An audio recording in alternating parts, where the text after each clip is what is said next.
આ વખતે છે ને મને ઘણા સગાવાલાનો ફોન આવ્યો, બોલો અમારા ઘરે આવજો. મેં ઓલી દિવાળીમાં નહોતા આવ્યો. મેં ના ના આ વખતે આવ્યું, પણ હું છે ને તમારું કન્ફ્યુઝન દૂર કરવા માંગુ છું.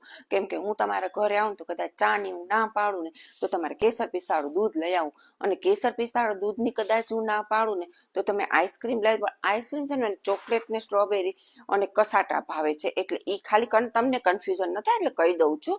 અને એ સિવાય છે ને તમે અગર હું એ ના પાડું, કેમ કે બધી જગ્યાએ જઈને આવ્યો તો કદાચ એ ખાઈને આવ્યો તો હું તમને ના પાડું તો તમારે મિલ્ક શેક લઈ આવો. અને મિલ્ક શેકમાં ચોકલેટ મિલ્ક શેક અને સ્ટ્રોબેરી મિલ્ક શેક આવે.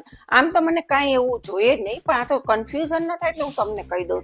અને અગર મેં મિલ્ક શેકની ના પાડી ને તો તમારે મને ડેઝર્ટ પેસ્ટ્રી લઈ આવો. અને પેસ્ટ્રીમાં છે ને મને લાઈટ ચોકલેટ વાળી બહુ ભાવે, પાઇનેપલ મને બહુ ભાવે. એટલે આ તો ખાલી કહી દઉં છું, બાકી ન દો તો કહેવાય. તો આ તો તમને જાણ મારી એટલા માટે.